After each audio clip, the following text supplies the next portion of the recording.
Hello everyone, सभी को नमस्कार।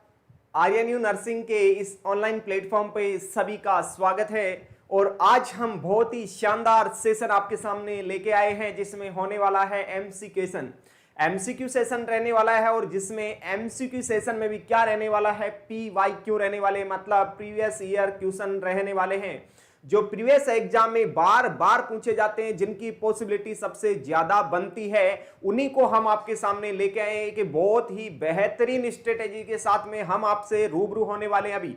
तो आज का अपना सेशन बहुत इंपॉर्टेंट होने वाला है जिसमें एमसीक्यू सेशन देखने वाले हैं हम। ठीक है, जैसा कि आपको दिख रहा होगा, आरंभ है लक्ष्य प्राप्ति का। अरे लक्ष्य प्राप्ति करनी है हमें, तो उसका हमने शुभारंभ कर दिया है और लक्ष्य प्राप्ति करके ही रहेंगे। अब तो अपने माँ बाप के सपने को साकार करके ही रहेंगे, ऐसा हमने ठाना है। क्योंकि कहते हैं कि मान लिया तो हार है और ठान लिया तो जीत है। तो हमने आज ये ठान लिया है कि स्टूडेंट जो भी हमारे साथ में कंधे से कंधे मिलाकर चलेंगे, उनका लक्ष्य जरूर उनको मिल जाएगा, ऐसा हम चाहते हैं। ठीक है, तो आज हमने ठान लिया है कि आपका लक्ष्य आपको जरूर हम हासिल करा के रहेंगे, ऐसा हम उम्मीद करते हैं और ऐसा हम कोशिश भी करेंगे। एनी हाउ हम कोशिश करेंगे कि आपका लक्ष्य आपको मिले। तो ये पीवाईक्यू सेशन होने वाला है, ये पीवाईक्यू सीरीज है आपके सामने, ये आपके सामने अब रोज मिलने वाली आपको। और आपको ये क्लास पीवाईक्यू हमेशा इंपॉर्टेंट क्वेश्चन के साथ मिलने वाली है।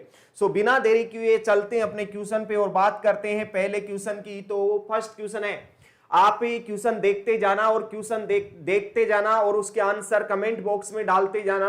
क्योंकि इससे क्या होगा, क्वेश्चन जब तक मैं बताऊं आंसर, उससे पहले आप कमेंट सेक्शन में क्या डाल दिया करो, पहले ही आप क्या डाल दिया करो, उसका आंसर डाल दिया करो, जिससे कि ये कंफर्म हो जाएगा कि हमने क्या डाला और सर ने क्या बताया। तो कंफर्म हो जाएगा, हमारा मूल्यांकन भी हो जाएगा। यस, फर्स्ट क्वेश्चन क्या कहना चाह रहा है देखते हैं। पहला क्वेश्चन क्या कहना चाह रहा है अभी देखते हैं। Which of the following is known to have a role in wound healing? यहां पे wound healing की बात करेंगे। ये क्या कहना चाह रहा है, क्वेश्चन क्या कहना चाह रहा है, Which of the following is known to have a role in wound healing? ऐसा कौन सा विटामिन है जो वुंड हीलिंग में काम आता है। किसी को वुंड हो गया, किसी को कट हो गया, किसी को घाव हो गया, किसी की सर्जरी हुई है तो घाव को भरना है, वुंड की हीलिंग करना है। तो वुंड हीलिंग के लिए कौन सा विटामिन सबसे ज्यादा रेस्पॉन्सिबल होगा? क्या यहाँ पे विटामिन ए या ए रेस्पॉन्सिबल होगा, विटामिन के होगा, विटामिन सी होगा या विटामिन बी कॉम्प्लेक्स होगा? कौन सा यहाँ पे करेक्ट ऑप्शन होगा, सही जवाब क्या माना जा सकता है? सर हम बात करते हैं, पहले इसको थोड़ा सा क्लासिफाई करेंगे। सर यदि हम बात करते हैं वुंड हीलिंग की, तो वुंड हीलिंग में दो चीजें इंपॉर्टेंट है। एक तो सर इंपॉर्टेंट है vitamin C. Sir vitamin C क्यों इंपॉर्टेंट है? क्योंकि ये एंटी इन्फेक्टिव विटामिन है। कौन सा विटामिन है? एंटी इन्फेक्टिव विटामिन है। एंटी इन्फेक्टिव विटामिन होने की वजह से सर ये इन्फेक्शन को कम करेगा, और इन्फेक्शन को कम करेगा तो हमारा वुंड जल्दी हील हो जाएगा। तो vitamin C is responsible for the wound healing and anti infective nature, ये एंटी इन्फेक्टिव नेचर रखता है। दूसरा सर यहाँ पे इंपॉर्टेंट कंसर्न रहने वाला है प्रोटीन का, क्योंकि ये प्रोटीन क्या करती है, ये सेल या फिर बोल सकता हूं टिश्यू, ये सेल और टिश्यू का क्या करता है, रिपेयर करता है। कौन? प्रोटीन। और यही प्रोटीन क्या करता है, बॉडी बिल्डिंग का काम करता है। क्या करता है? ये बॉडी बिल्डिंग का काम करता है, बॉडी बिल्डिंग का काम करेगा, ये ही बॉडी बिल्डिंग का काम करेगा। मतलब हमारी बॉडी को, मसल्स को कौन बनाता है? प्रोटीन बनाता है। हमारी सेल को, टिश्यू को रिपेयर कौन करता है? प्रोटीन करता है। इसलिए कभी भी आपको यदि चोट लगती है या फिर अपने पेशेंट को चोट लग जाती है, अपने पास आता है या कोई रिश्तेदार है या कोई पड़ोसी है, यदि उसके चोट लग गई है, कोई सर्जरी हुई है, कहीं एक्सीडेंट हो गया, ऐसा नहीं होना चाहिए, लेकिन फिर भी यदि हो जाए तो हम क्या करेंगे, उसको एडवाइस करेंगे कि ज्यादा विटामिन सी खाओ और प्रोटीन खाओ। सर ज्यादा विटामिन सी खाओ तो विटामिन सी सबसे ज्यादा किसमें मिलता है? क्वेश्चन बन गया फिर से।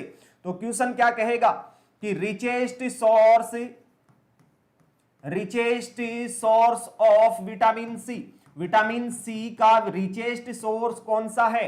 तो बता देना होगा amla is richest source of vitamin C, question mark, very very very important question. आंवला होता है वो रिचेस्ट सोर्स होता है विटामिन सी के लिए, तो हमेशा याद रखना आंवला जरूर खाना। मम्मी मार्केट में सब्जी लाने जा रही है तो मम्मी को बोल देना 2-4 आंवले साथ में सब्जी के साथ में डलवा के ले आना। उससे क्या होगा, मम्मी इनको कच्चा खा लेंगे और कच्चा नहीं खाया जाएगा तो डायरेक्ट हमें बिना तोड़े बिना काटे उसको डायरेक्ट सब्जी के अंदर डाल देंगे। सब्जी किसी भी चीज की होगी उसकी सब्जी के अंदर डाल देंगे और फिर उबलने के बाद उसको खा लेंगे, हमें विटामिन सी भरपूर मात्रा में मिल जाएगा क्योंकि रिचेस्ट सोर्स है विटामिन सी का आंवला। तो याद भी रहेगा और घर वालों को सभी को विटामिन सी भी हम खिला रहे हैं, दोनों काम एक साथ हो जाएंगे। अब वहां पे कोई पढ़ा लिखा व्यक्ति मिल गया कि हमारे पास आंवला तो नहीं है, अरे आंवला का दूसरा नाम बोल दो, तो वहां पे आंवला का दूसरा नाम होता है इंडियन गूजबेरी। क्या होता है? इंडियन गूजबेरी होता है। तो वहां पे कोई पढ़ा लिखा आदमी आजकल सब्जी की दुकान करके बैठ गया और वो बोल रहा है कि मेरे पास आंवला नहीं है, मेरे पास तो इंडियन गूजबेरी है। तो मम्मी को बता के भेजना, मम्मी को मार्केट बता के भेजना कि मम्मी आंवला आजकल इंडियन गूजबेरी के नाम से मिलता है। पढ़े लिखे लोग दुकान करके बैठ जाते हैं, बोलते हैं इंडियन गूजबेरी मिलेगा, आंवला नहीं मिलेगा। मतलब समझ जाना कि आंवले कोई क्या बोलते हैं, इंडियन गूजबेरी बोलते हैं। तो मम्मी को आज ही बता देना मम्मी इंडियन गूजबेरी आंवले को ही बोलते हैं, तो याद भी रहेगा और अपना काम भी हो जाएगा। इतना बात शायद समझ में आ रहा होगा आपको, कोई दिक्कतें नहीं होने वाली है। यस, तो यहां पे एंटी इन्फेक्टिव विटामिन कौन सा होगा? विटामिन सी होगा। तो यहां पे सी ऑप्शन हमारा सही ऑप्शन होगा, सही जवाब होगा C option, vitamin C. Vitamin C हमारा करेक्ट ऑप्शन है, vitamin C is the right answer. Right answer होगा विटामिन सी, क्योंकि ये एंटी इन्फेक्टिव विटामिन है और एंटी इन्फेक्टिव विटामिन होने की वजह से इंफेक्शन कम होगा और घाव जल्दी भर जाएगा। यही हमारा क्वेश्चन था और ये हमारा आंसर रहेगा। यस, चलो अगला क्वेश्चन देखते हैं क्या कहना चाह रहा है। एक बार क्वेश्चन को सभी रीड करेंगे और आंसर देने की कोशिश करेंगे। मैं ये कहना चाह रहा हूं कि पहले क्वेश्चन को रीड करो, क्वेश्चन को रीड अच्छे से करना है। यदि क्वेश्चन समझ में आ गया तो आंसर बिल्कुल परफेक्ट जाएगा, उसका सही होगा। यदि क्वेश्चन आप गलत समझ गए तो आंसर भी क्या जाएगा? गलत ही जाएगा। यथा दृष्टि तथा सृष्टि, जैसा दृष्टि होगा वैसा ही सृष्टि होगा, जैसा आप सोचते हो वैसा ही आपको सामने वाला दिखता है। मतलब आपने सही सोच लिया और क्वेश्चन अच्छे से समझ में आया तो आंसर भी इसका अच्छा ही होगा। यस, चलो देखते हैं। Which of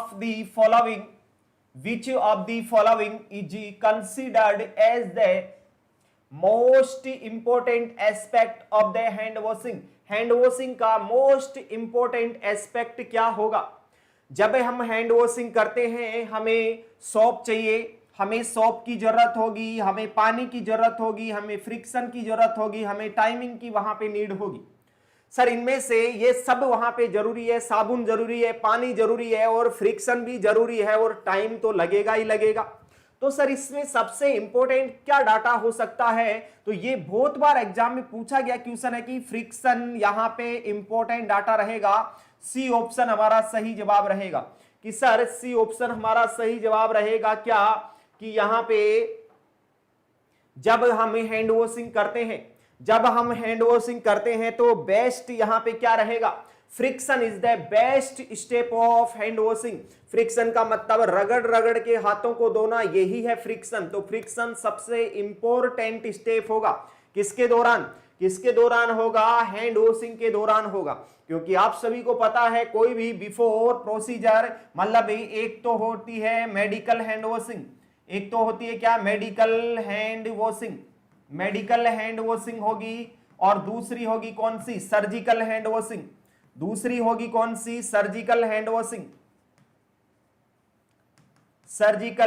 washing. ये हैंड वॉशिंग के दो टाइप होते हैं, सर्जिकल हैंड वॉशिंग और मेडिकल हैंड वॉशिंग। यस, तो जो सर्जिकल हैंड वॉशिंग होती उसका टाइमिंग जो रहेगा वो रहेगा 3 to 5 मिनट। अलग अलग बुक में अलग अलग दिया हुआ है, 3 to 5 मानना। यस, और मेडिकल हैंड वॉशिंग का टाइम होता है पूरा 1 मिनट का, 1 मिनट का टाइम होता है। 1 मिनट होता है क्या? मेडिकल हैंड वॉशिंग का टाइमिंग।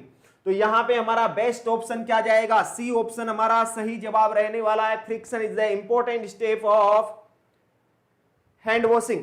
चलो अगला सवाल आपकी स्क्रीन के ऊपर है, क्वेश्चन को बारीकी से समझदारी से रीड करेंगे और सही इसका जवाब देने की कोशिश करेंगे। क्या इसका सही जवाब हो सकता है? देखते हैं। The process of introduction of weekend pathogen into human body is called. क्या होता है, एक की पैथोजन है और उसका वीकेंड पैथोजन बोल दिया, वीक पैथोजन बोल दिया। वीकेंड मतलब वीक पैथोजन बोल दिया कि एक वीक पैथोजन हमारी बॉडी में इंट्रोड्यूस किया जाता है, उस प्रोसेस को क्या कहा जाता है, वो प्रोसेस क्या कहलाएगी? तो एक वीक पैथोजन को इंट्रोड्यूस करना क्या इम्यूनाइजेशन होगा, क्या अटेन्युएशन होगा, क्या अटेन्युएशन होगा, क्या इम्यूनाइजेशन होगा, वैक्सीनेशन होगा कि नन ऑफ दीज, इनमें से कोई भी नहीं होगा? क्या यहां पे सही ऑप्शन हो सकता है, सही आंसर हो सकता है? तो बात करेंगे कि सर यहां पे इसका करेक्ट ऑप्शन तो है वैक्सीनेशन, यहां पे सी ऑप्शन इसका सही जवाब होगा। सर इसका वैक्सीनेशन सही जवाब क्यों है? तो वैक्सीनेशन सही जवाब इसलिए है कि जब हम, देखो बात को समझना, जब हम कोई भी वैक्सीन किसी पेशेंट को देते हैं, जब वैक्सीन किसी पेशेंट को लगाते हैं, फॉर एग्जांपल बीसीजी का वैक्सीनेशन लगाते हैं, बीसीजी का वैक्सीनेशन लगाते हैं तो हम लाइव अटेन्यूएटेड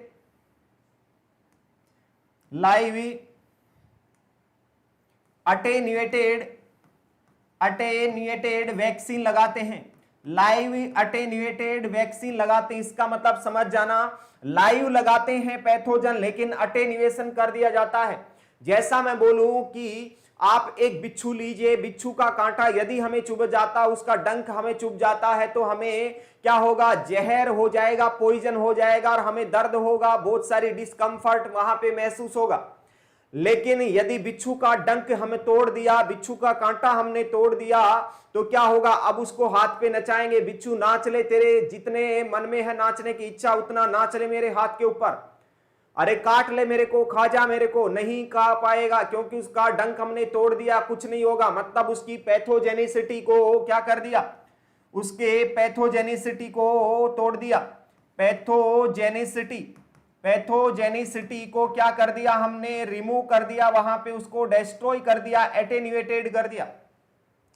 अब दूसरा एग्जांपल बोल सकते हैं कि एक सांप होता है, हमारे को डस लेगा तो प्रॉब्लम हो जाएगी, हमारी डेथ भी हो सकती है। लेकिन क्या किया कि सर सांप में ऐसा डंक होता है जो हमारे जहर पैदा होता है उसमें और हमारे अंदर जहर छोड़ देता है, उस डंक को हमने, सांप के डंक को या फण को हमने तोड़ दिया, अब सांप का डंक टूट गया, अब वो हो गया क्या, अटेन्युएशन हो गया, मतलब उसका पैथोजेनिक पार्ट को हटा दिया। तो पैथोजेनिसिटी को हटा देने से वो हमारी बॉडी में डिजीज क्रिएट नहीं कर सकता, कोई भी पॉइजन क्रिएट नहीं कर सकता। वैसे ही हमने कोई बैक्टीरिया लाइव होता उसका पैथोजेनिक पार्ट हटा देते, मतलब अटेन्युएशन कर देते हैं, उसी को बोलते हैं, मतलब उसको क्या कर दिया, पैथोजेनिक पार्ट को हटा दिया, मतलब उसको वीक बना दिया, वीकेंड बना दिया, मतलब वीक बन गया वो, और वीक बन गया तो अब पैथोजेनिसिटी जनरेट नहीं होगी, लेकिन एंटीजन एंटीबॉडी रिएक्शन तो होगी हमारी बॉडी में, और एंटीजन एंटीबॉडी रिएक्शन होगी तो एंटीबॉडी बन जाएंगी,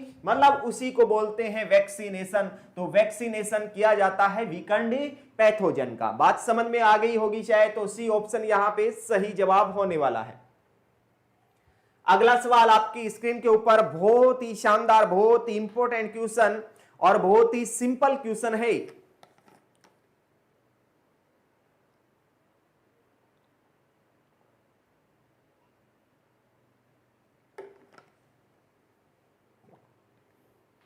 चलो देखते हैं अगला क्वेश्चन क्या कहना चाह रहा है। क्वेश्चन कहना चाह रहा है which of the following vitamin is soluble in water.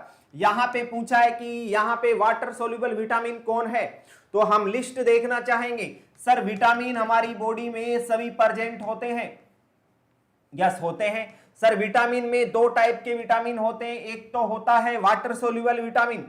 कौन सा होता है, वाटर सोल्यूबल विटामिन होता है, वाटर सोल्यूबल विटामिन होगा, और दूसरा होगा फैट सोल्यूबल विटामिन। कौन सा होगा, फैट सोल्यूबल विटामिन होगा, फैट सोल्यूबल विटामिन होगा। यहां पे पूछा है कौन सा, वाटर सोल्यूबल। तो यहां पे फैट सोल्यूबल कौन सा होगा? फैट सोल्यूबल विटामिन तो होगा कौन सा? ADEK। कौन सा होगा? ADEK, ये तो रहेगा फैट सोल्यूबल विटामिन। और कौन सा यहां पे? B complex. बी कॉम्प्लेक्स मतलब B1 B2 B3 B5, B complex पूरा। और दूसरा विटामिन सी। विटामिन सी ये सभी होते हैं वाटर सोल्यूबल विटामिन। तो विटामिन मैंने बता दिए कि वाटर सोल्यूबल ये होंगे, फैट सोल्यूबल ये होंगे। तो आप सभी को पता चल जाना चाहिए कि यहां पे आंसर सही कौन सा होगा। ये सब ADEK मतलब ये तीनों तो क्या है? Fat soluble. और सी यहां पे कौन सा होगा? सी वाटर सोल्यूबल होगा। तो यहां पे डी ऑप्शन हमारा सही जवाब रहने वाला है। क्या? Vitamin C is the right answer, मतलब ये रहेगा वाटर सोल्यूबल विटामिन। क्योंकि हमने यहां पे देख लिया कि विटामिन सी वाटर सोल्यूबल का एग्जाम्पल होता है। तो इतनी बात आपको समझ में आई होगी शायद। तो विटामिन के बारे में और यहां पे चर्चा करते हैं कि विटामिन का नाम क्या होता है, कौन कौन से होते हैं, पूरे यहां पे डिटेल हम विटामिन के बारे में पढ़ लेते हैं। क्या बात करेंगे? सबसे फर्स्ट बात करेंगे विटामिन ए की। विटामिन ए का नाम होता है क्या? रेटिनोल। विटामिन ए का नाम होता है रेटिनोल। और रेटिनोल की कमी से हो जाता है ब्लाइंडनेस। क्या हो जाता है? ब्लाइंडनेस हो जाएगा, या फिर बोल सकते हैं जीरोप्थेल्मिया हो जाएगा। क्या हो जाएगा? जीरोप्थेल्मिया हो जाएगा, मतलब आंख की बीमारी हो जाएगी, आई डिजीज हो जाएगा। विटामिन ए की कमी से दिखना कम हो जाएगा, विजन की प्रॉब्लम हो जाएगी, ब्लाइंडनेस हो जाएगी, आई प्रॉब्लम हो जाएगी, ऐसा हम बोल सकते हैं। यस, तो विटामिन ए का नाम क्या है? रेटिनोल। दूसरा बात करेंगे विटामिन बी। विटामिन बी की बात करेंगे। विटामिन बी की बात करेंगे तो विटामिन B1 की बात करेंगे, क्योंकि विटामिन B1 में पूरा बी कॉम्प्लेक्स होता है। तो B1 की बात करेंगे। B1 का दूसरा नाम मतलब इसका केमिकल नेम, रासायनिक क्या नाम क्या होगा? तो इसको बोलते हैं थायमिन। क्या बोलेंगे? इसको बोल के चलेंगे क्या? थायमिन। इसको हम थायमिन बोल के चलेंगे। और थायमिन की कमी से क्या हो जाएगा? B1 की कमी से हमेशा बोलते हैं बेरी बेरी हो जाएगा। बेरी बेरी हो जाएगा। बेरी बेरी में एक वेट बेरी बेरी होता है, एक ड्राई बेरी बेरी होता है, तो वो भी देख लेना, इंपॉर्टेंट बात रहेगी। विटामिन B2 की बात करेंगे। विटामिन B2 का केमिकल नेम, रासायनिक नेम क्या होगा? बोल देना, राइबोफ्लेविन होगा। राइबोफ्लेविन इज द रासायनिक नेम या बोल सकते हैं chemical name of B2, riboflavin. और राइबोफ्लेविन की कमी से क्या हो जाएगा? राइबोफ्लेविनोसिस। राइबोफ्लेविनोसिस हो जाएगा। राइबोफ्लेविनोसिस हो जाएगा विटामिन B2 की कमी से। तो डेफिशिएंसी डिजीज हो जाएगी क्या? क्या राइबोफ्लेविनोसिस हो जाएगा विटामिन B2 की डेफिशिएंसी से। ये बात आपको समझ में आ गया होगा। चलो आगे बात करते हैं। आगे इंपॉर्टेंट बात कौन सी रहेगी? Vitamin B3। विटामिन B3 का केमिकल नेम क्या है? तो बोल देना, विटामिन B3 को नियासिन बोलते हैं। नियासिन की कमी से क्या हो जाएगा? नियासिन की डेफिशिएंसी से डिजीज हो जाएगा पेलेग्रा। क्या हो जाएगा? पेलेग्रा डिजीज हो जाएगा। पेलेग्रा डी के 4D साइन होते हैं। क्या साइन होते हैं? 4D साइन होते हैं सर। 4D साइन होंगे तो 4D कौन कौन से साइन हो सकते हैं? तो समझ जाना और बता देना। क्या? एक तो होता है डर्मेटाइटिस।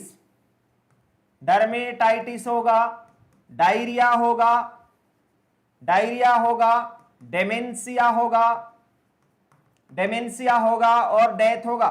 मैं बताना चाहूंगा आपको, प्रीवियस में ये 3 ही थे, 3D साइन ही थे, लेकिन आजकल एक और ऐड कर दिया जिसको हम डेथ बोल के चलते हैं, और चारों 4D साइन हो जाते हैं। मतलब सर क्या समझ रहे हैं?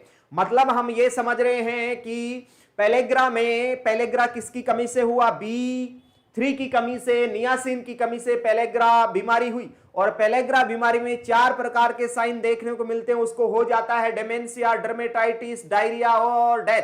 पहले ये 3 ही थे, आजकल डेथ को इंक्लूड इसमें कर दिया गया है। तो 4D साइन ऑफ पेलेग्रा कोई पूछ ले तो जवाब दे देना। क्या जवाब दोगे? डर्मेटाइटिस, डायरिया, डेमेंशिया और डेथ। यस। नेक्स्ट बात करने वाले हैं विटामिन B5। विटामिन B4 नहीं होता। विटामिन B5 का नाम होता है पेंटेनोइक एसिड। पेंटेनोइक एसिड बोलते हैं इसको। और पेंटेनोइक एसिड की कमी से क्या हो जाएगा? बर्निंग फिट सिंड्रोम हो जाएगा। बर्निंग फिट सिंड्रोम हो जाएगा, बर्निंग फिट सिंड्रोम हो जाएगा। सर बर्निंग फिट सिंड्रोम का मतलब क्या है? पैरों में जलन हो जाएगी, पैरों में बहुत ज्यादा जलन होगी, उसको बर्निंग फिट सिंड्रोम बोलेंगे। ये B5 की पेंटेनोइक एसिड की कमी से होता है। तो मैं यहां पे क्या क्या बता रहा हूं आपको, विटामिन की पूरी लिस्ट बताने वाला हूं। 2 4 5 विटामिन और हैं, इनको मैं बता के पूरा यहीं पे फिनिश करता हूं। और यहां पे मैंने बता दिए कि विटामिन टोटल ये होते हैं, वाटर सोल्यूबल कौन सा होगा, कौन सा फैट सोल्यूबल होगा, और विटामिन के केमिकल और रासायनिक नेम क्या होंगे, डेफिशिएंसी डिजीज क्या होगी, मतलब इसकी कमी से कौन सी बीमारी पेशेंट को हो सकती है। ये सभी बातें मैंने यहां पे बताई आपको, और 2 4 बातें बची हुई है वो और कर लेंगे। तो यहां पे बात करेंगे विटामिन B6 की। विटामिन B6 का नाम क्या होता है, केमिकल नेम क्या है? तो बोल देना पायरिडॉक्सिन बोलते हैं। Pyridoxine is the chemical name of vitamin B6। Sir pyridoxine की कमी से क्या हो जाएगा, पेरिफेरल न्यूराइटिस हो जाएगा, पेरिफेरल न्यूराइटिस हो जाएगा, पेरिफेरल न्यूराइटिस हो जाएगा। मतलब बात को समझने की कोशिश करना, जो पेरीफेरी में हमारे नर्व पाई जाती उनमें इन्फ्लामेशन हो जाएगा, और हम यहां पे टच करेंगे तो पता नहीं चलेगा, उसको सेंसेशन का पता नहीं चल रहा, इसका मतलब समझ जाना उसको पेरीफेरल न्यूराइटिस हो सकता है। और ये पेरीफेरल न्यूराइटिस मोस्ट कॉमन देखा जाता है कहां पे, एंटी ट्यूबरकुलर एटीटी। जब एंटी ट्यूबरकुलर मेडिकेशन देते हैं, मतलब किसी पेशेंट को हो जाता है ट्यूबरकुलोसिस, और ट्यूबरकुलोसिस में देते हैं एंटी ट्यूबरकुलर मेडिकेशन, और एंटी ट्यूबरकुलर मेडिकेशन में स्पेशली देते हैं आइसोनियाजाइड देते हैं मेडिकेशन। तो उसके साथ में क्या हो जाता है, विटामिन B6 की कमी हो जाती है। इसलिए हमेशा आइसोनियाजाइड या एंटी ट्यूबरकुलर ड्रग के साथ में क्या देते हैं, एंटी ट्यूबरकुलर ड्रग के साथ में हमेशा हम देके चलते हैं पायरिडॉक्सिन की टेबलेट, जो बेनाडोन नाम से आती है, वो देके हम चलते हैं। यस, नेक्स्ट हम बात करेंगे विटामिन B7 की। विटामिन B7 की बात करने वाले हैं। विटामिन B7 को नियासिन बोलते हैं, सॉरी बायोटिन। विटामिन B7 को क्या बोलते हैं, विटामिन B7 को बायोटिन बोलते हैं। और बायोटिन की कमी से, विटामिन B7 की कमी से, बायोटिन की कमी से एंटेराइटिस हो सकता है, एंटेराइटिस हो सकता है, डर्मेटाइटिस भी इसी के साथ में हो सकता है। नेक्स्ट बात करेंगे विटामिन B9 की बात करने वाले हैं। विटामिन B9 को बोलते हैं फोलिक एसिड, विटामिन B9 को बोलते हैं फोलिक एसिड, और फोलिक एसिड की कमी से हो सकता है क्या, न्यूरल ट्यूब डिफेक्ट हो सकता है, या इसी के साथ साथ बोल सकते हैं मेगालोब्लास्टिक एनीमिया हो सकता है, मेगालोब्लास्टिक एनीमिया हो सकता है। तो ये सभी इंपॉर्टेंट टर्म मैंने आपको करवा दी है, किसके रिगार्डिंग, विटामिन B कॉम्प्लेक्स के बारे में। और B कॉम्प्लेक्स में लास्ट पॉइंट बच गया विटामिन B12। विटामिन B12 का नाम क्या होता है, साइनोकोबालामिन होता है, साइनोकोबालामिन होता है, साइनोकोबालामाइन होता है। तो साइनोकोबालामाइन की कमी से क्या हो सकता है, पर्नीशियस एनीमिया हो सकता है, पर्नीशियस एनीमिया हो जाएगा पर्सन को, पेशेंट को। यस, तो ये सभी B कॉम्प्लेक्स और ये यहां पे कंप्लीट होता है। बच गया क्या, एक दो जो बचे हुए हैं वो भी हम देख ही लेते हैं लगे हाथ। तो विटामिन C की बात करेंगे। विटामिन C का नाम क्या होता है, एस्कॉर्बिक एसिड होता है, एस्कॉर्बिक एसिड होगा विटामिन C का नाम, केमिकल नेम, रासायनिक नेम।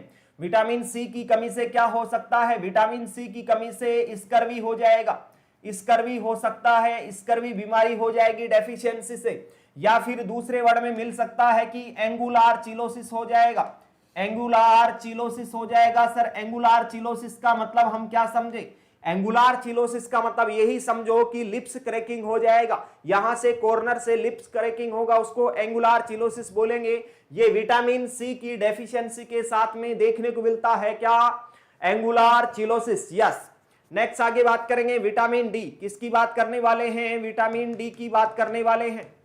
विटामिन D का नाम होता है कैल्सीफेरॉल। कौन सा नाम होगा, कैल्सीफेरॉल बोलते हैं। और कैल्सीफेरॉल विटामिन D की कमी से बच्चों में हो जाएगा, चिल्ड्रन में क्या हो जाएगा, अडल्ट में क्या हो जाएगा। यदि बच्चों की बात करेंगे तो क्या हो जाएगा, रिकेट्स हो जाएगा, बच्चों में रिकेट्स हो जाएगा, और बड़ों में ओस्टियोमलेशिया हो जाएगा, ओस्टियोमलेशिया हो जाएगा। ये रहेगा क्या, विटामिन डी की कमी से, और विटामिन डी का केमिकल नेम कैल्सीफेरॉल बोलते हैं। अब बात करेंगे विटामिन ई का बात, और विटामिन ई को बोलते हैं टोकोफेरॉल। क्या बोल के चलेंगे? टोकोफेरॉल बोलेंगे। और विटामिन सी को टोकोफेरॉल बोलेंगे। तो विटामिन ई की कमी से क्या हो जाएगा? मैं बोलूंगा इनफर्टिलिटी हो जाएगा। क्या हो जाएगा? इनफर्टिलिटी हो जाएगा। मतलब इसको बोल सकते हैं कि हिंदी में क्या बोलेंगे? बांझपन हो सकता है, यहां पे प्रेगनेंसी कंसीव नहीं होगी, ऐसा हम बोल सकते हैं। तो इसीलिए इसे विटामिन ई को क्या बोला? एंटी स्टेरिलिटी विटामिन बोल दिया गया। क्या बोला गया? एंटी स्टेरिलिटी विटामिन बोल दिया गया। एंटी स्टेरिलिटी विटामिन बोल दिया गया इसको, विटामिन ई को। और इसी के साथ साथ विटामिन सी को क्या बोला? एंटी इन्फेक्टिव विटामिन बोला। क्या बोला? एंटी इन्फेक्टिव विटामिन बोला। एंटी इन्फेक्टिव विटामिन इसको बोल दिया गया। इसीलिए जब घाव होता है, इंफेक्शन होता है, तो विटामिन सी दिया जाता है। नेक्स्ट बच गया क्या? विटामिन के बच गया। लास्ट पॉइंट अपना विटामिन के। विटामिन के को फाइलिक्विनोन बोलते हैं, मीनाक्विनोन बोलते हैं। क्या बोलते हैं? फाइलिक्विनोन बोल सकते हैं, मीनाक्विनोन बोल सकते हैं, क्योंकि K1 और K2 होते हैं दोनों। तो विटामिन के की डेफिशिएंसी से क्या हो जाएगा? पेशेंट को हो जाएगा हेमरेज। हेमरेज हो सकता है, इसी को हम ब्लीडिंग बोलते हैं। हेमरेज हो सकता है, ब्लीडिंग हो सकता है। तो ये सभी इंफॉर्मेशन, इंपॉर्टेंट इंफॉर्मेशन आपके सामने साझा किया मैंने regarding to vitamin. All vitamin के बारे में मैंने शॉर्ट में सब कुछ बता दिया है जो एग्जाम में पूछा जाता है। इसके बाहर विटामिन में कुछ नहीं पूछेंगे। तो चलो अब आगे बात करते हैं और अपने क्वेश्चन की ओर बढ़ते हैं। अगला क्वेश्चन क्या दिया गया है वो हम देखने की कोशिश करेंगे। अगला क्वेश्चन आपकी स्क्रीन के ऊपर। अब देखो, जो मैंने यहां पे विटामिन के बारे में पढ़ाया, अब विटामिन में कोई भी आपको डाउट नहीं होने वाला है। क्योंकि विटामिन में डाउट इसलिए नहीं होगा, विटामिन में डाउट इसलिए नहीं होगा क्योंकि क्योंकि क्योंकि यहां पे मैंने पूरी लिस्ट लिखा दी है। अब पढ़ते हैं इस क्वेश्चन को। Deficiency of vitamin D in children में कोच, यदि चिल्ड्रन में, बच्चों में, यहां पे फोकस करना विटामिन डी है। विटामिन डी की कमी से किसमें? बच्चों में। बच्चों में क्या हो जाएगा? अभी हमने पढ़ा। अरे बच्चों में क्या हो जाएगा? ओस्टियोमलेसिया। सर ओस्टियोमलेसिया तो अडल्ट में पढ़ा हमने, अडल्ट में हो जाएगा। रिकेट्स किस में हो जाएगा? बच्चों में हो जाएगा। रिकेट्स बच्चों में हो जाएगा। पेलेग्रा, पेलेग्रा तो किसकी कमी से होता है? नियासिन की कमी से होता है। नियासिन की कमी से पेलेग्रा होता है। और बेरी बेरी किसकी कमी से होता है? बेरी बेरी विटामिन B1 की कमी से बेरी बेरी होता है। तो यहाँ पे विटामिन डी की कमी से क्या होता है? रिकेट्स होता है बच्चों में। तो यहाँ पे बी ऑप्शन हमारा सही जवाब होगा। B is the right answer. B यहाँ पे हमारा सही जवाब होगा। तो यहाँ पे यदि बात करें विटामिन डी की डेफिशिएंसी से क्या क्या डिजीज हो जाएगा, तो बोल सकते हैं विटामिन डी की डेफिशिएंसी से हो जाएगा बच्चों में रिकेट्स, और अडल्ट में बात करके चलेंगे तो ओस्टियोमलेसिया हो सकता है। यस, तो ये बात होती है विटामिन डी की डेफिशिएंसी से डिजीज हो जाएगा। बाकी सभी 4 पॉइंट मैंने क्लियर कर दिए। सर चारों पॉइंट क्लियर करने का फायदा क्या है? क्योंकि एक क्वेश्चन में हम 4 क्वेश्चन तैयार करते हैं। हमारा ध्येय यही है कि कम टाइम में ज्यादा कंटेंट डिलीवर हो सके। तो इसका एक ही समाधान है कि एक क्वेश्चन में 4 ऑप्शन होते हैं, तो चारों ऑप्शन के बारे में हमें विचार करना है। और 4 ऑप्शन के बारे में विचार करेंगे तो कम टाइम में हमारे 4 क्वेश्चन तैयार हो जाएंगे एक क्वेश्चन के साथ में। तो बातें सब कुछ समझ में आ रही है, कहानी पूरी इंटरेस्टिंग है और मजेदार, और उसके साथ साथ कहीं ना कहीं सिंपल भी बोल सकता हूं। आगे वाला क्वेश्चन देखते हैं क्या कहना चाह रहा है इसमें। नेक्स्ट क्वेश्चन क्या कहना चाह रहा है, देखिए अगला क्वेश्चन क्या कहना चाह रहा। सभी क्वेश्चन को केयरफुली रीड करेंगे और इसका सही जवाब देने की कोशिश करेंगे सभी।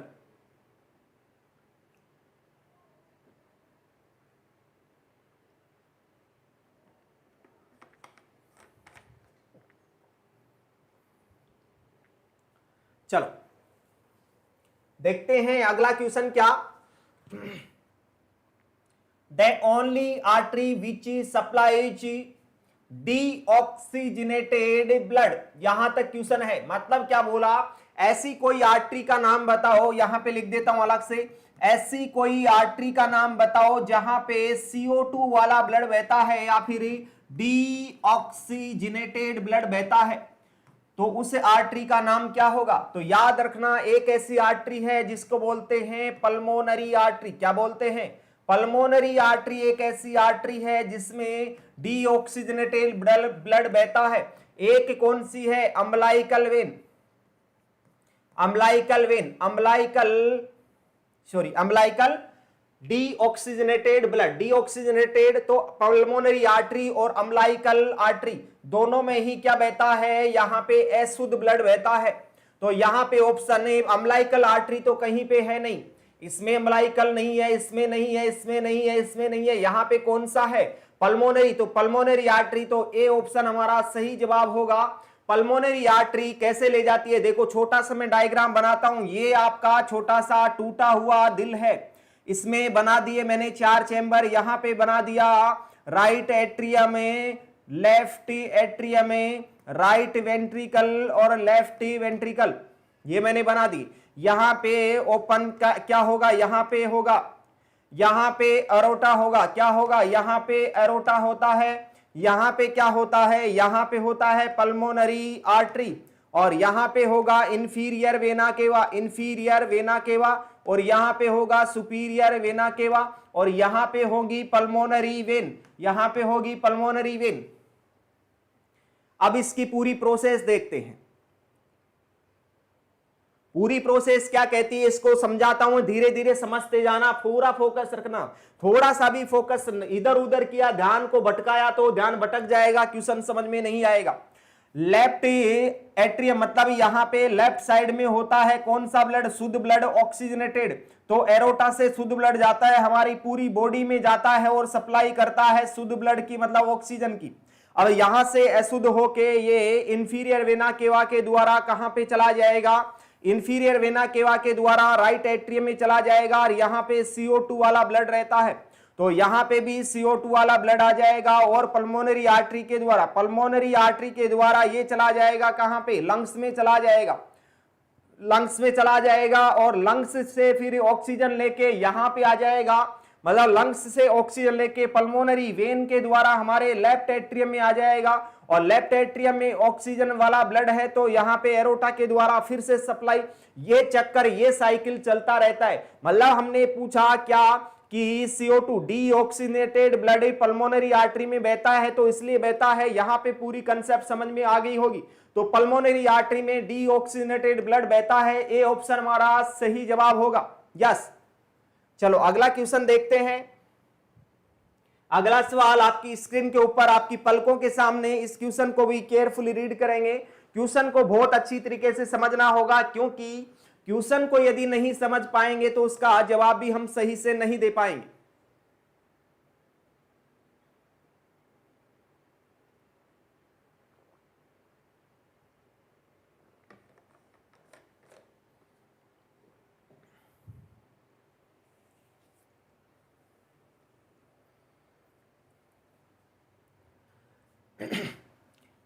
Oral administration of vitamin A solution periodically to preschool and school children is an example of। यहां पे बोला कि विटामिन ए पिलाएंगे। क्या पिलाएंगे हम? विटामिन ए, विटामिन ए हम सप्लीमेंट के रूप में पिला रहे हैं। किसको पिला रहे हैं? प्री स्कूलर बच्चे को, प्री स्कूलर बच्चे को पिला रहे हैं। दूसरा हम सर स्कूलर बच्चे को पिला रहे हैं। प्री स्कूलर कौन सा होगा? प्री स्कूलर किसको बोलेंगे? प्री स्कूलर किसको बोल सकते हैं? तो बोलना 3 to 6 ईयर एज को हम प्री स्कूलर बोलेंगे, और 6 to 12 को हम क्या बोलेंगे? स्कूलर बोलेंगे। तो इनको हम विटामिन क्या पिला रहे हैं? विटामिन क्या पिला रहे हैं? विटामिन ए, विटामिन ए पिला रहे हैं, विटामिन ए पिला रहे हैं। तो विटामिन ए पिला रहे हैं तो एग्जाम्पल कौन सा होगा? क्या उसका प्राइमोर्डियल प्रिवेंशन कर रहे हैं, प्राइमरी प्रिवेंशन कर रहे हैं, सेकेंडरी प्रिवेंशन करेंगे कि टर्सरी प्रिवेंशन करेंगे? तो बात यह है कि विटामिन ए, याद रखना विटामिन ए,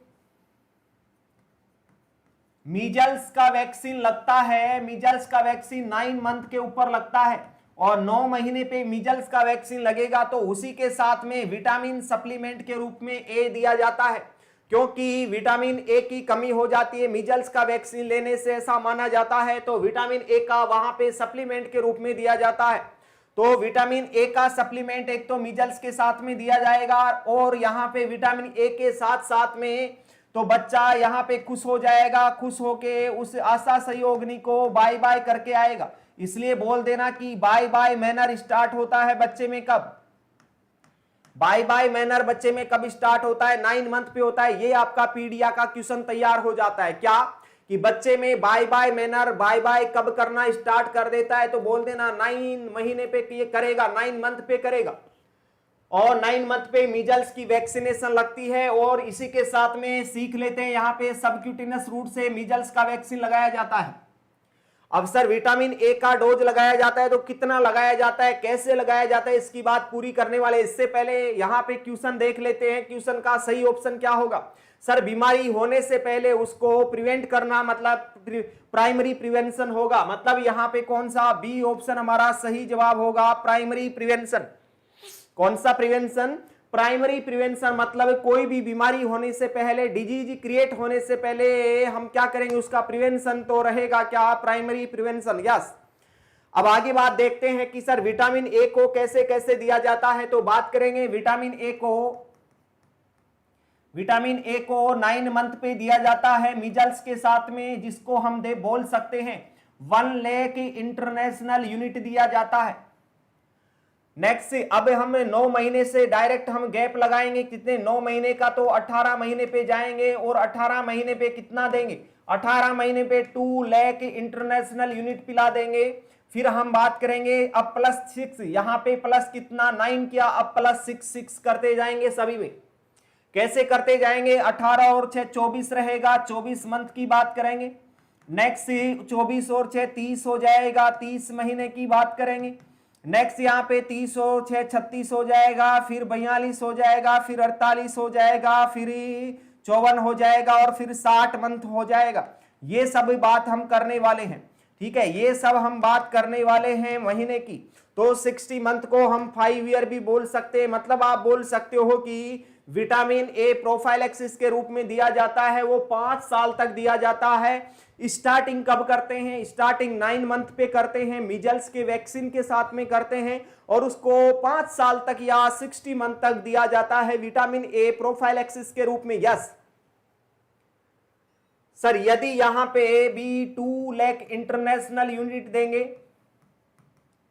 यहां पे भी 2 लाख इंटरनेशनल यूनिट देंगे, यहां पे भी 2 लाख इंटरनेशनल यूनिट देंगे,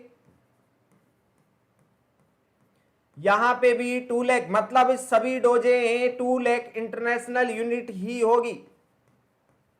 एक डोज कौन सी होगी, 1 लाख इंटरनेशनल यूनिट। कौन सी, सबसे फर्स्ट वाली, सबसे फर्स्ट वाली 1 होगी, बाकी सभी 2 होंगी। तो टोटल डोज कितनी जाएंगी, 1 2 3 4 5 6 7 8 9।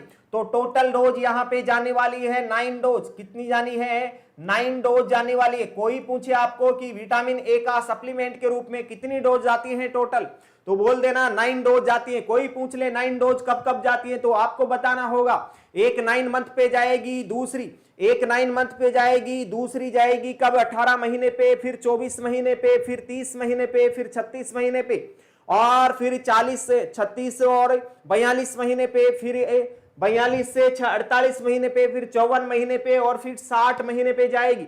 इसलिए टोटल 9 डोज हो जाएंगी। और इसमें अमाउंट कितना चला जाएगा, अमाउंट जाएगा 2 4 6 8 10 12 14 16 और 17। यहाँ पे 17 लाख इंटरनेशनल यूनिट टोटल यहाँ पे विटामिन ए सप्लीमेंट मिलने वाला है। तो कितने सारे आंसर यहाँ पे, कितने सारे यहाँ पे इंपॉर्टेंट एमसीक्यू यहाँ पे तैयार हो चुके आपके विटामिन ए के रिगार्डिंग। तो यहाँ पे यदि किसी को विटामिन ए प्रोफाइलैक्सिस के रूप में दिया जाता है तो बोल देना क्या कर रहे हैं, प्राइमरी प्रिवेंशन कर रहे हैं। यहाँ पे प्राइमरी प्रिवेंशन। सेकेंडरी प्रिवेंशन क्या होगा, सेकेंडरी प्रिवेंशन वो प्रिवेंशन जिसमें डिजीज क्रिएट होने के बाद में उसका इलाज किया जाता है, उसको बोलेंगे सेकेंडरी प्रिवेंशन। यस, अगला क्वेश्चन देखते हैं। ये आपकी स्क्रीन के ऊपर अगला क्वेश्चन क्या कहना चाह रहा है, देखिए। अगला क्वेश्चन क्या कहना चाह रहा है, आपकी स्क्रीन के ऊपर है, इसको आप केयरफुली रीड करेंगे और सभी इसका आंसर देने की कोशिश करेंगे, क्या इसका सही जवाब होगा। चलो देखते हैं। ओरल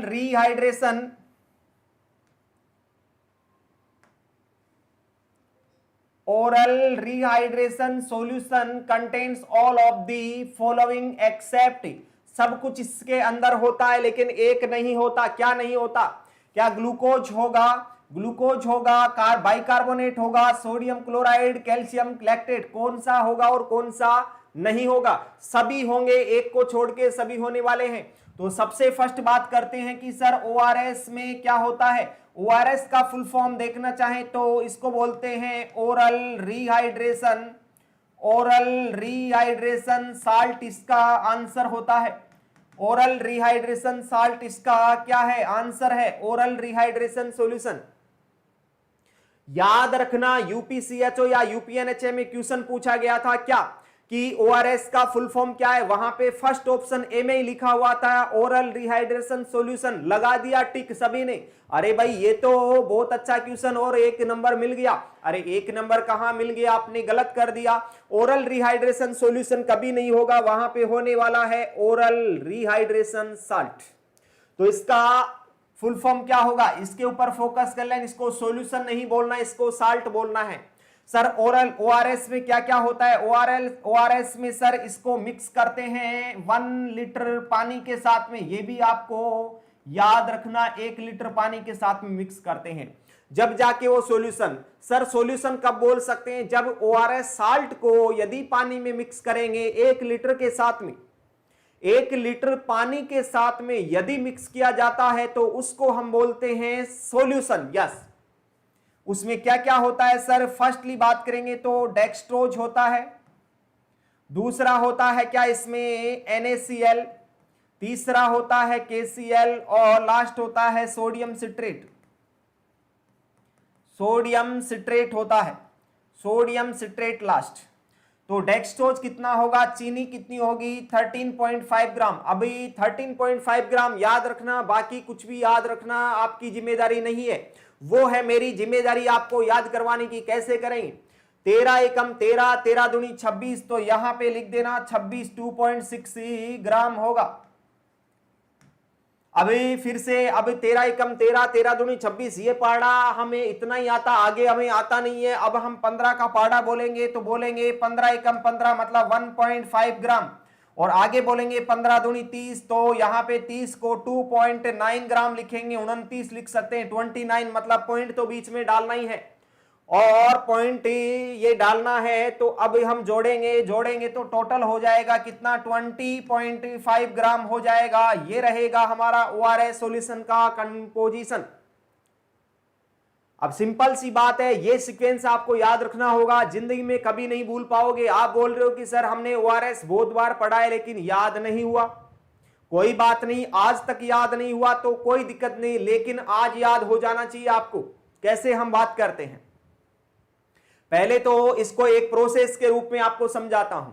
अरे हमारे घर में मेहमान आएंगे, आप नर्सिंग ऑफिसर बन जाओगे, आप एम्स में लग जाओगे स्पेशली हम एम्स की बात कर रहे हैं क्योंकि हम एम्स की सीरीज पढ़ रहे हैं, नॉरसेट को ही टारगेट कर रहे हैं। नॉरसेट हमारा मेन मुद्दा रहेगा, बाकी सभी छोटी बड़ी एग्जाम सभी को साथ में लेके चलेंगे, लेकिन हमारा नॉरसेट एम्स हमारा सबसे बड़ा मुद्दा रहने वाला है। तो कल को आप नर्सिंग ऑफिसर बन जाओगे, एम्स में लग जाओगे, आपकी सैलरी आएगी, भर के सैलरी आएगी, मतलब 80,000 रुपए 85,000 रुपए सैलरी आएगी।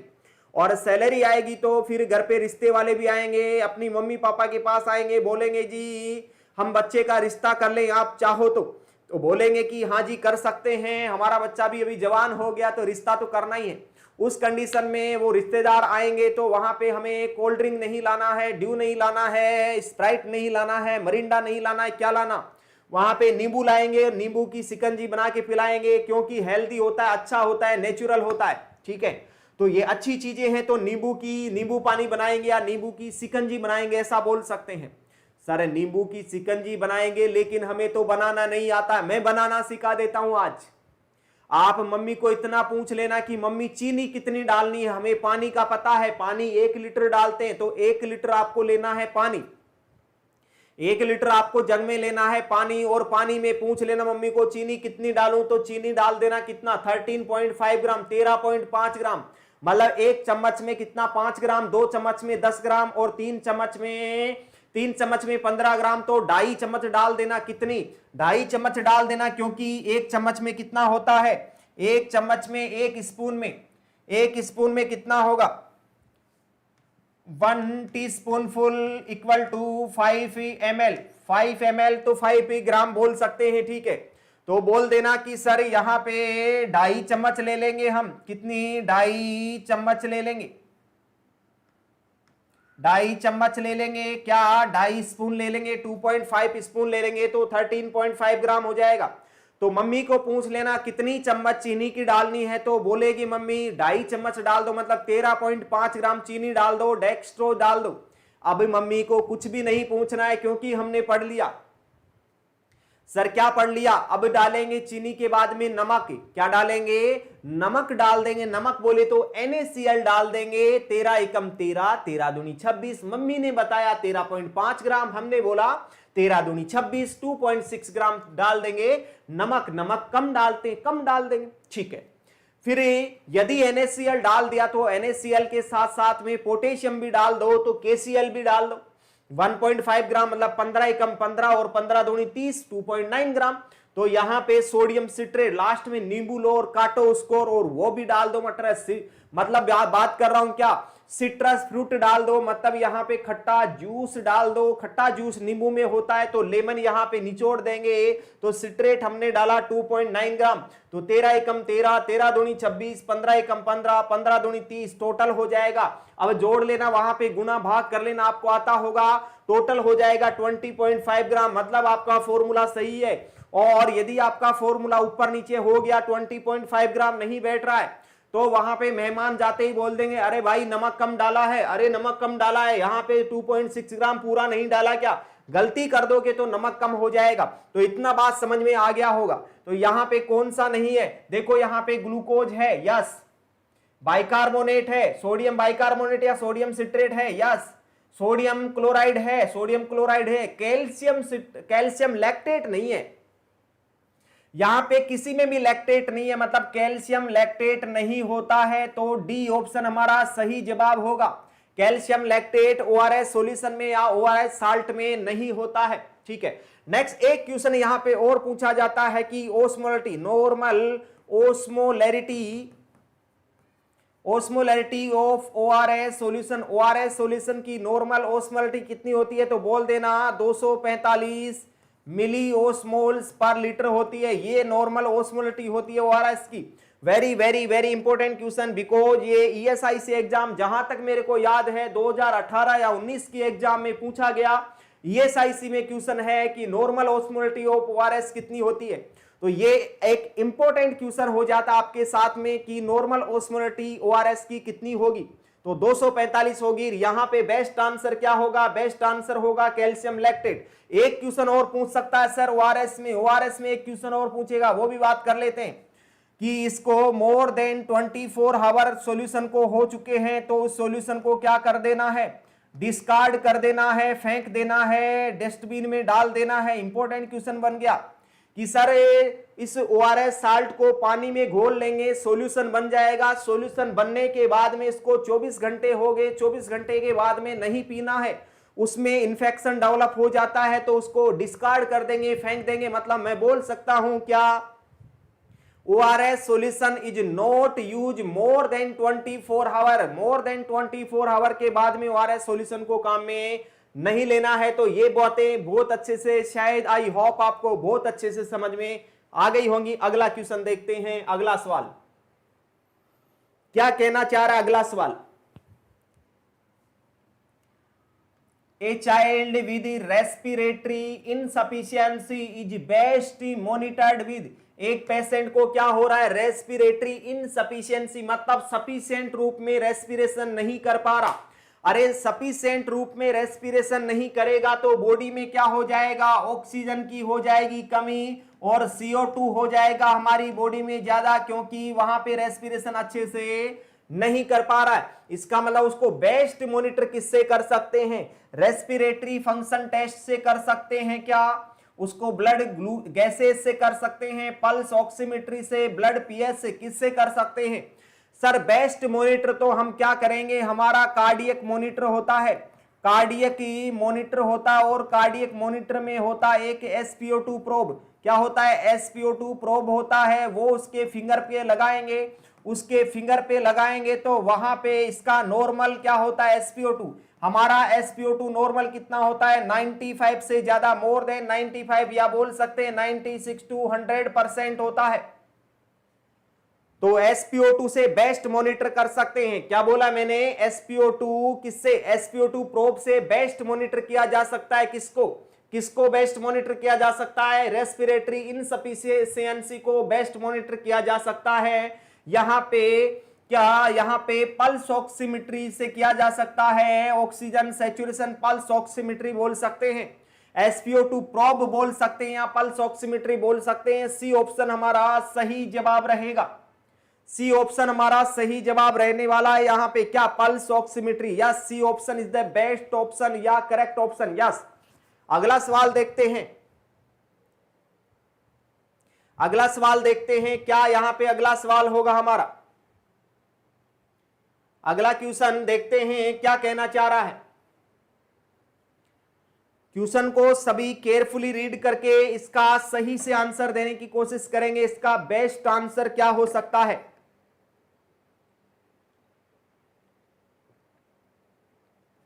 सभी क्वेश्चन को पढ़ के पहले आंसर देंगे, कमेंट बॉक्स में आंसर दें सभी, और उसके बाद में आंसर सुने कि राइट आंसर है कि हमारा रॉन्ग आंसर है।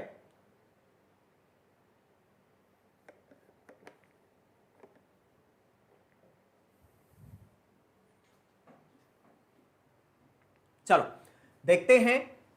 When the nurse is inserting a nasogastric tube on a toddler, which of the following restraint would be the most appropriate for the nurse to use?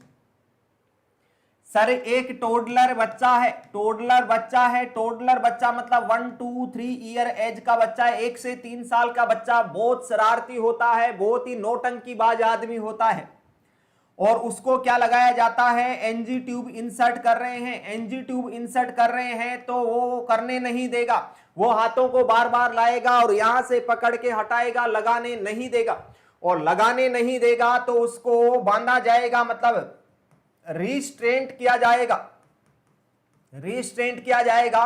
और restraint कौन सा use में लेंगे ये पूछा है यहां पे, तो क्या मम्मी रिस्ट्रेंट लगा सकते हैं, क्लॉ हिच रिस्ट्रेंट लगा सकते हैं, एल्बो रिस्ट्रेंट लगाएंगे, जैकेट रिस्ट्रेंट लगाएंगे, कौन सा रिस्ट्रेंट लगा सकते हैं, तो बताइए कौन सा रिस्ट्रेंट यहां पे बेस्ट रहेगा, कौन सा रिस्ट्रेंट यहां पे बेस्ट रहेगा।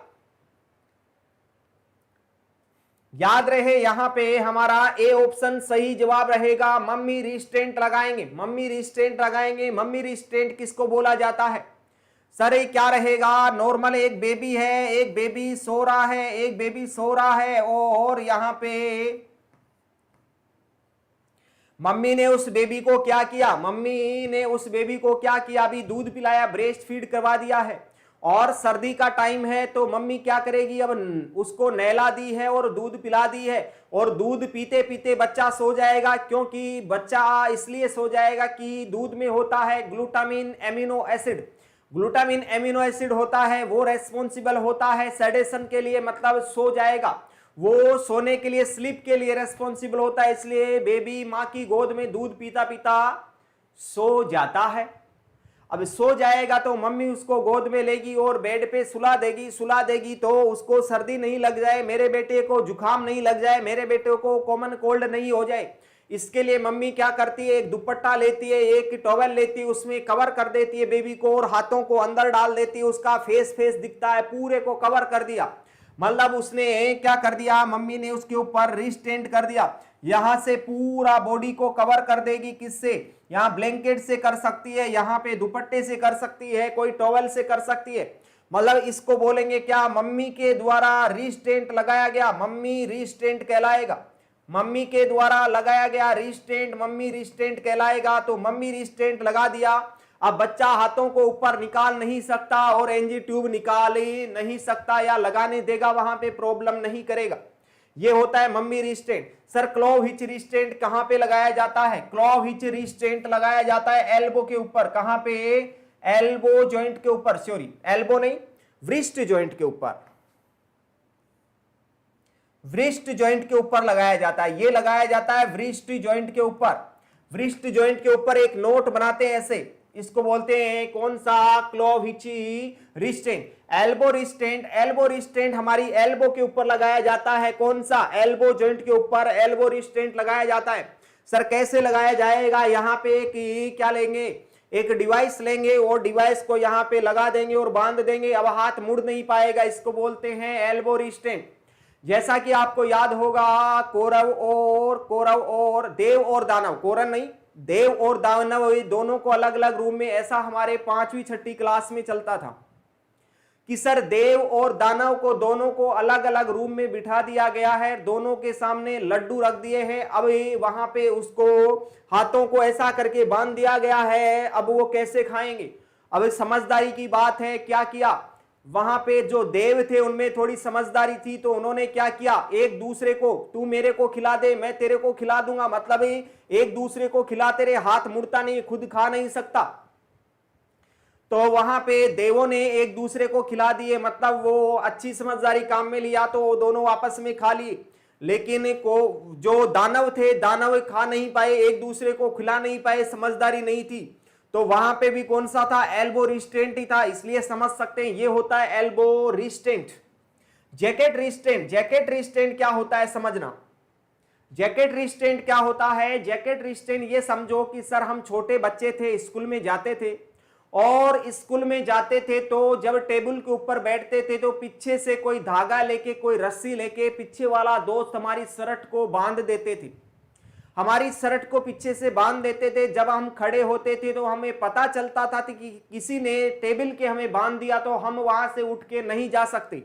अब हम जाएंगे तो पीछे से खोलना पड़ेगा, ऐसे हम डायरेक्ट उठ के नहीं जा सकते।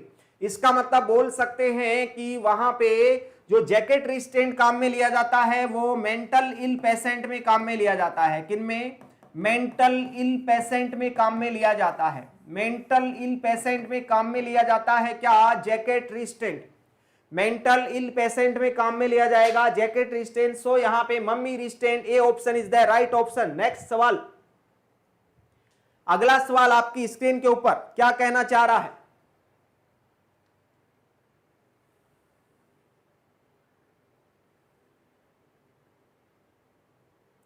देखते हैं अगला सवाल क्या कहना चाह रहा है। Hospital acquired infection is called, hospital acquired infection को और क्या बोलते हैं? हॉस्पिटल एक्वायर्ड इंफेक्शन को और क्या बोल सकते हैं? हॉस्पिटल एक्वायर्ड इंफेक्शन को दूसरे नाम से बोलते हैं, जिसको बोलेंगे क्या? Nosocomial infection. नोजोकोमियल इंफेक्शन बोला जाता है। नोजोकोमियल इंफेक्शन बोल सकते हैं किसको? किसको बोल सकते हैं? हॉस्पिटल एक्वायर्ड इंफेक्शन को नोजोकोमियल इंफेक्शन बोल सकते हैं। यस सर, ये नोजोकोमियल इंफेक्शन क्या होता है? सर हॉस्पिटल में आने के आफ्टर द एडमिशन,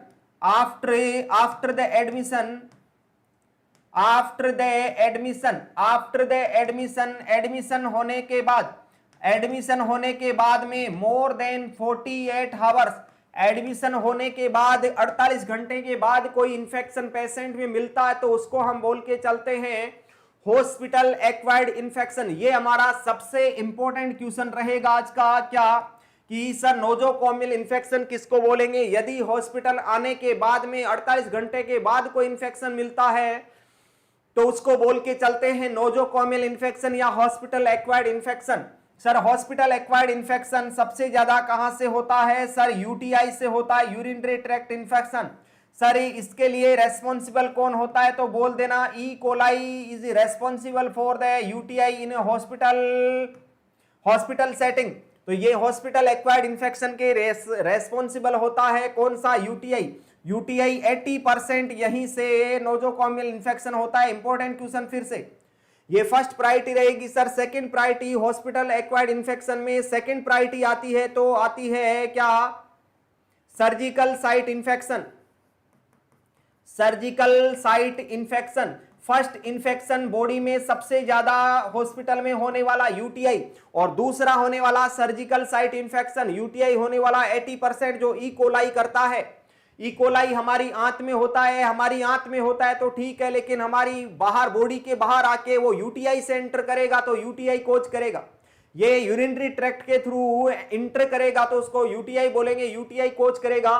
तो ये हमारी आंत में होता है और रेस्पॉन्सिबल होता है, ये हेल्प करता है, ये हमारी हेल्प करता है किसमें, विटामिन के को बनाने में हेल्प करता है। ये बच्चों में नहीं होता, बच्चों में एट बर्थ नहीं पाया जाता, उनकी जो इंटेस्टाइन होती है वो स्टेराइल होती है, इसलिए विटामिन के का सिंथेसिस नहीं होगा बच्चों में, इसलिए एट बर्थ बच्चे को विटामिन के का इंजेक्शन दिया जाता है और वो थाई पे दिया जाता है। विटामिन के का इंजेक्शन आईएम रूट से थाई पे, वेस्टस लैटरलिस मसल्स पे दिया जाता है। इंपॉर्टेंट क्वेश्चन रहेगा, वेरी वेरी इंपॉर्टेंट क्वेश्चन। तो यहां पे हॉस्पिटल एक्वायर्ड इन्फेक्शन को क्या बोला गया, नोजोकॉमियल इन्फेक्शन बोला गया। डी ऑप्शन हमारा सही जवाब होगा, यस। वाटरबोर्न इन्फेक्शन वाटर से होने वाला, अपॉर्चुनिस्टिक इन्फेक्शन अपॉर्चुनिटी मिलने के द्वारा, कंटाजियस इन्फेक्शन कंटाजियस मटेरियल खाने से हो सकता है। अपॉर्चुनिस्टिक इन्फेक्शन किसको बोलते हैं, अपॉर्चुनिस्टिक इन्फेक्शन, अपॉर्चुनिस्टिक इन्फेक्शन किसको बोलते हैं, अपॉर्चुनिस्टिक इन्फेक्शन किसको बोलेंगे सर, जब अपॉर्चुनिटी मिल जाए। अवसरवादी इन्फेक्शन मतलब किसी को हो रहा है एचआईवी, और एचआईवी में क्या हो गया, इम्यून सिस्टम क्या हो गया, इम्यूनिटी बिल्कुल हो गई हमारी कमजोर। तो यहाँ पे कोई बैक्टीरिया हमारी बॉडी में एंटर कर जाएगा क्योंकि हमारी बॉडी में इम्यूनिटी कम हो गई, इसी को क्या बोलते हैं, अपॉर्चुनिस्टिक इन्फेक्शन बोल के चलेंगे। अपॉर्चुनिस्टिक इन्फेक्शन, सिंपल सी बात है, दो भाइयों के बीच में लड़ाई होगी तो कमजोरी होगी उनकी, और कमजोरी होगी तो तीसरा कोई पड़ोसी बीच में दोनों के एंटर कर जाएगा। यही तो है अवसरवादी इन्फेक्शन, अपॉर्चुनिस्टिक इन्फेक्शन। तो हमारी बॉडी में जब किसी को एड्स होता है, एचआईवी होता है, तो हमारी इम्यूनिटी क्या हो जाती है, बिल्कुल डाउन, और उस टाइम में कोई बैक्टीरिया वायरस एंटर कर जाता है हमारी बॉडी में, उसी को बोलते हैं अपॉर्चुनिस्टिक इन्फेक्शन। सो यहाँ पे क्या डी ऑप्शन हमारा नोजोकॉमियल इन्फेक्शन, डी ऑप्शन हमारा सही आंसर होना तय है। यहाँ पे डी ऑप्शन सही जवाब रहेगा। तो ये होता है हमारी क्वेश्चन यहाँ पे कंप्लीट। आज के सेशन के कंप्लीट क्वेश्चन यहाँ पे हो जाते हैं कंप्लीट, और इस सेशन को यहीं देते हैं विराम। अगले सेशन में फिर से मिलते हैं एक नए जोश और जुनून के साथ में, तब तक के लिए सभी को धन्यवाद।